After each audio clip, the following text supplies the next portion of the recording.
ഹേ all welcome back. Plum കേക്കിൻ്റെ season ആണല്ലോ അല്ലേ ഇപ്പോൾ. അതുകൊണ്ട് തന്നെ നമ്മൾ ഇന്ന് പ്ലം കേക്കിൻ്റെ റെസിപ്പിയാണ് കാണിക്കാൻ പോണത്. ഒരുപാട് നട്ട്സും ഡ്രൈ ഫ്രൂട്ട്സും ഒക്കെ ആയിട്ട് റിച്ച് ആയിട്ടുള്ള നല്ല ഫ്ലേവർഫുൾ ആയിട്ടുള്ള പ്ലം കേക്ക് എല്ലാവർക്കും ഇഷ്ടമായിരിക്കും. നല്ല ഫ്ലേവറൊക്കെ കിട്ടാൻ വേണ്ടിയിട്ട് ഈ ഡ്രൈ ഫ്രൂട്ട്സും നട്ട്സും ഒക്കെ കുറേ സോക്ക് ചെയ്ത് വെച്ചിട്ടൊക്കെയാണ് ഇവരിത് ഉണ്ടാക്കുന്നത്. അതുപോലെ തന്നെ വീടുകളിലൊക്കെ ആണെങ്കിൽ നമ്മൾ ഉണ്ടാക്കുമ്പോൾ വൺ ഡേ എങ്കിലും സോക്ക് ചെയ്ത് വെച്ചിട്ടാണ് ഡ്രൈ ഫ്രൂട്ട്സൊക്കെ സോക്ക് ചെയ്ത് വെച്ചിട്ടാണ് ഇത് ചെയ്യൽ. അപ്പോഴാണ് നല്ല ഫ്ലേവർ കിട്ടുന്നത്. എന്നാൽ ഞാനിന്നിവിടെ കാണിക്കാൻ പോണത് സോക്കൊന്നും ചെയ്യാതെ വളരെ പെട്ടെന്ന് റെഡിയാക്കി എടുക്കാൻ പറ്റിയ നല്ല ഫ്ലേവർഫുൾ ആയിട്ടുള്ള ഒരു റെസിപ്പിയാണ്.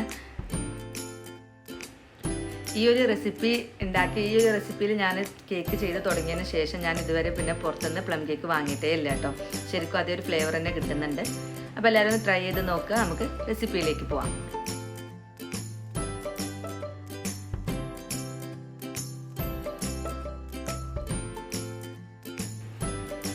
അപ്പോൾ ഈ കേക്കിന് നല്ലൊരു കളറൊക്കെ കൊടുക്കാൻ വേണ്ടിയിട്ട് ആദ്യം നമുക്ക് ഷുഗർ കാരമലൈസ് ചെയ്യാം. നല്ലൊരു അടി കട്ടിയുള്ളൊരു പാത്രത്തിൽ 1 കപ്പ് ഷുഗർ ചേർത്തിട്ട് കാരമലൈസ് ചെയ്യാൻ വേണ്ടിയിട്ട് വെക്കുക. നമ്മൾ ഈ റെസിപ്പിയിൽ മൊത്തം 2 കപ്പ് ഷുഗറാണ് യൂസ് ചെയ്യുന്നത്. 2 കിലോ കേക്കിന് വേണ്ടിയിട്ടുള്ള ഇൻഗ്രീഡിയൻസ് ആണ് കേട്ടോ. അപ്പോൾ 2 കപ്പ് ഷുഗർ നമ്മൾ ഈ കേക്കിൽ യൂസ് ചെയ്യുന്നുണ്ട്. അപ്പോൾ 1 കപ്പാണ് നമ്മൾ ആദ്യം കാരമലൈസ് ചെയ്യാൻ വേണ്ടിയിട്ട് എടുക്കുന്നത്. അപ്പോൾ ബാക്കി 1 കപ്പ് അവിടെ മാറ്റി വെക്കുക നമുക്ക് ഇനി ആവശ്യമുണ്ട്. അപ്പോൾ ഇത് കുറഞ്ഞ ഫ്ലെയിമിലിട്ടിട്ട് വേണം കാരമലൈസ് ആക്കി എടുക്കാൻ വേണ്ടിയിട്ട്. ഈ ഒരു സമയത്ത് തന്നെ ഒരു 1.5 കപ്പ് വെള്ളം നമ്മൾ തിളപ്പിക്കുകയും വേണം കേട്ടോ. അളവ് മാറരുത്. 1.5 കപ്പ് വെള്ളം നന്നായിട്ട് തിളപ്പിച്ച് വെക്കുക.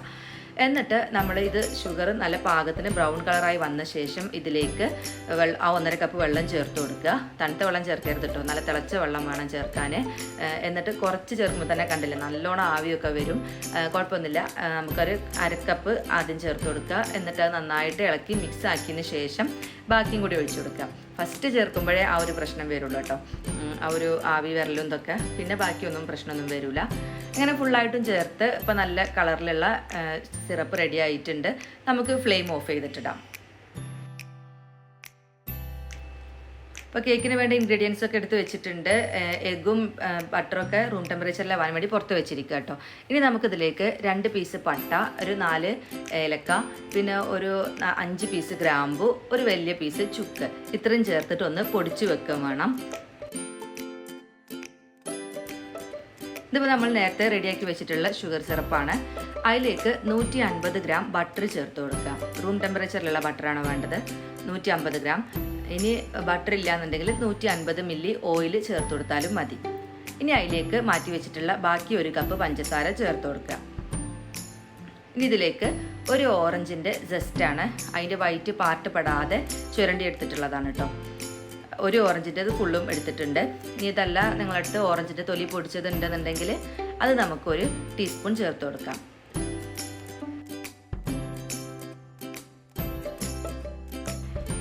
ഇനി ഇതിലേക്ക് പൊടിച്ച് വെച്ചിട്ടുള്ള ഗരം മസാല ചേർത്ത് കൊടുക്കുക.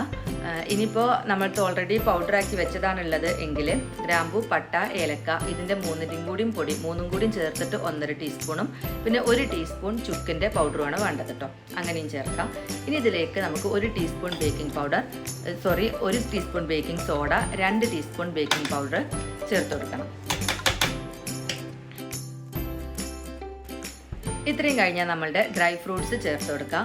ഞാനിവിടെ ട്യൂട്ടി ഫ്രൂട്ടി എടുത്തിട്ടുണ്ട്, ചെറി എടുത്തിട്ടുണ്ട്. ഡ്രൈ ചെറിയാണ് എടുത്തിട്ടുള്ളത്. ഫ്രഷ് ആയിട്ടുണ്ടെങ്കിൽ, ഫ്രഷ് ആയിട്ട് മീൻസ് നമുക്ക് ഷോപ്പിലൊക്കെ വാങ്ങാൻ കിട്ടൂലേ നല്ല പ്രോസസ്ഡ്, അത് വേണമെങ്കിൽ അതെടുക്കാം. പിന്നെ മുന്തിരി, നമ്മളുടെ ഉണക്ക മുന്തിരി എടുത്തിട്ടുണ്ട്, ഡേറ്റ്സ് എടുത്തിട്ടുണ്ട്, പിന്നെ കറുത്ത മുന്തിരി സുൽത്താന. ഇത്രയും ഐറ്റംസാണ് ഞാൻ എടുത്തിട്ടുള്ളത്. നമ്മളടുത്തുള്ള ഡ്രൈ ഫ്രൂട്ട്സ് ഫിഗൊക്കെ ഉണ്ടെങ്കിൽ അതൊക്കെ ഇടാം, ഒരു കുഴപ്പമില്ല. എല്ലാം കൂടിയും ഒരു 400 ഗ്രാം വേണം. ഇനിയിപ്പോൾ ഇതെല്ലാം വേണമെന്നൊന്നുമില്ല. ഇനിയിപ്പോൾ ഇതിൽ ഏതെങ്കിലും ഇല്ലെങ്കിലും ഒരു പ്രശ്നമില്ല. ഡേറ്റ്സ് ഒക്കെ ഉണ്ടെങ്കിൽ അത് കൂടുതൽ ചേർക്കുക. അങ്ങനെ എല്ലാം കൂടി ഒരു 400 ഗ്രാം നമ്മുടെ 2 കിലോ കേക്കിലേക്ക് വേണം. ഇനി എന്താ പറയുക, നമ്മൾ പകുതിയാണ് ഉണ്ടാക്കുന്നത് എങ്കിൽ, അതായത് 1 കിലോ ഉണ്ടാക്കുന്നുള്ളൂ എന്നുണ്ടെങ്കിൽ ഇതിൻ്റെയൊക്കെ പകുതി അളവ് മതി കേട്ടോ. ഞാനെല്ലാം ഓരോ കപ്പ് വീതം എടുത്തിട്ടുണ്ട്. ഏകദേശം ഒരു 400 ഗ്രാം ഉണ്ട് ഇത്.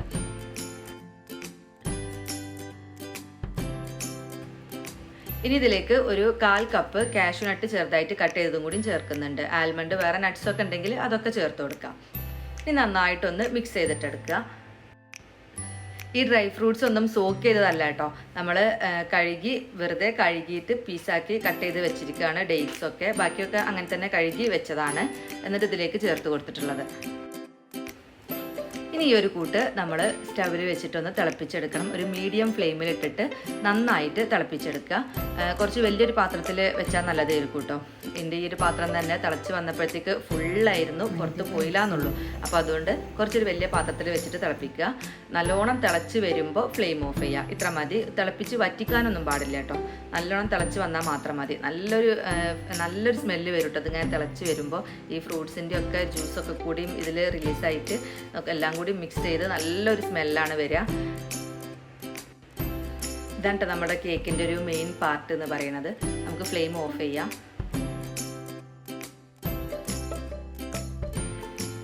ഞാൻ ഈ മിക്സ് കുറച്ചുകൂടി വലിയൊരു ബൗളിലേക്ക് മാറ്റിയിരിക്കുകയാണ്. കാരണം ഇത് നല്ലോണം തണുത്ത് കിട്ടണം, നല്ല ചൂടാറണം.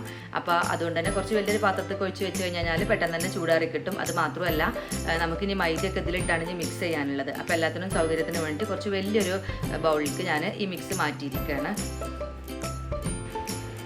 തണുക്കുമ്പോൾ ഇതൊന്നും കൂടി തിക്കാവും കേട്ടോ. കണ്ട, ഇപ്പോൾ നമ്മൾ ഈ ഒരു മിക്സ് നല്ലോണം ചൂടാറി തണുത്തിട്ട് തന്നെ ഉണ്ട്. പുറത്ത് തന്നെ വെച്ചിട്ട് തണുപ്പിക്കേണ്ടത്. ഇപ്പോൾ കണ്ടില്ലേ, നട്ട്സൊക്കെ എന്താ പറയുക, എല്ലായിടത്തും ഒരേപോലെയാണ് ഇത് സ്പ്രെഡായിട്ട് നിൽക്കുന്നത്. ഒന്നും താഴ്ന്ന് കിടക്കുന്നൊന്നുമില്ല. ലിക്വിഡിലെല്ലാം നല്ല മിക്സായിട്ട് തന്നെ ഇരിക്കുന്നുണ്ട്. ഇനി നമുക്കിതിലേക്ക് 2 മുട്ട ചേർക്കണം. 2 മുട്ട സ്പൂൺ കൊണ്ട് ബീറ്റ് ചെയ്തിട്ട് ഇതിലേക്ക് ചേർത്ത് കൊടുത്തിട്ട് നല്ലോണം മിക്സ് ആക്കി എടുത്താൽ മതി. ഈ മുട്ട ചേർക്കാനൊക്കെ ഉള്ളതുകൊണ്ടാണ് നമ്മൾ നല്ലോണം തണുക്കണം എന്ന് പറഞ്ഞത്. അല്ലെങ്കിൽ ആ മുട്ടയൊക്കെ പെട്ടെന്ന് വെന്തു പോവും. ഇനിയാണ് നമ്മളിതിലേക്ക് മൈദ ചേർക്കാൻ പോണത്.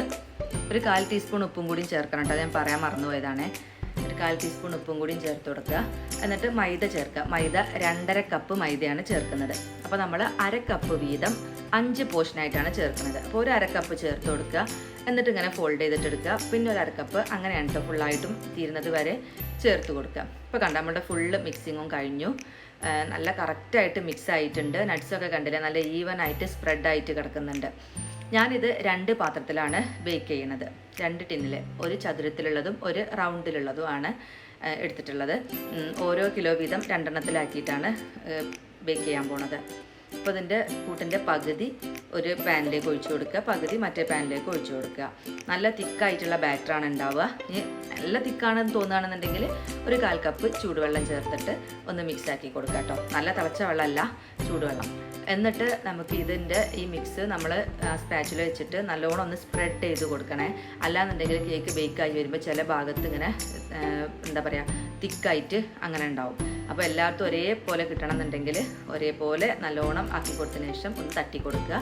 എന്നിട്ട് 180 ഡിഗ്രിയിൽ നമുക്കിത് ഒരു 45 മിനിറ്റ് ബേക്ക് ചെയ്തിട്ടെടുക്കാം. ഞാൻ കുറച്ച് നട്ട്സ് ഇതിൻ്റെ മേലെ, കാഷ്യൂ നട്ട് ഇതിൻ്റെ മേലെ ഇങ്ങനെ വെക്കുന്നുണ്ട്. അത് ബേക്കായിട്ട് വരുമ്പോൾ ഒരു ഭംഗിക്ക് വേണ്ടിയിട്ട്.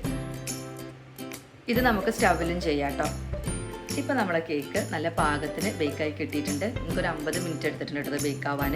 ഇനി ഞാനിത് ഡിമോൾഡാക്കിയതിന് ശേഷം ഒരു ഫയർ റാക്കിൽ വെച്ചിട്ട് നല്ലോണം കൂളാക്കിയിട്ടെടുക്കുക. അതിന് ശേഷം നമുക്കിതുപോലെ കട്ട് ചെയ്തിട്ട് നമ്മളിങ്ങനെ ടിന്നിൽ ഒരു എന്തെങ്കിലും കണ്ടെയ്നറിലാക്കിയിട്ട് ഇങ്ങനെ നമുക്ക് എയർ ടൈറ്റ് ആക്കി വെച്ചാൽ നല്ല ടേസ്റ്റോട് കൂടി തന്നെ അത് കുറേ ദിവസം ഇരിക്കുകയും ചെയ്യും. ഇത് പിന്നെ എന്താ വെച്ചാൽ ഫ്രിഡ്ജിലൊന്നും വെക്കണ്ട കേട്ടോ, പുറത്ത് തന്നെ വെച്ചാൽ മതി. അപ്പോൾ ഇതാണ് ഇന്നത്തെ റെസിപ്പി. നിങ്ങൾക്ക് എല്ലാവർക്കും ഇഷ്ടമായിട്ടുണ്ടാവുമെന്ന് വിചാരിക്കുന്നു. ഇഷ്ടമായെങ്കിൽ ലൈക്ക് ചെയ്യാനും കമൻറ്റ് ചെയ്യാനും സബ്സ്ക്രൈബ് ചെയ്യാത്തവർ സബ്സ്ക്രൈബ് ചെയ്യാനും ഒന്നും മറക്കരുത്. കൂടുതൽ നല്ല റെസിപ്പീസും വീഡിയോസൊക്കെ ആയിട്ട് നമുക്കിനിയും കാണാം. താങ്ക്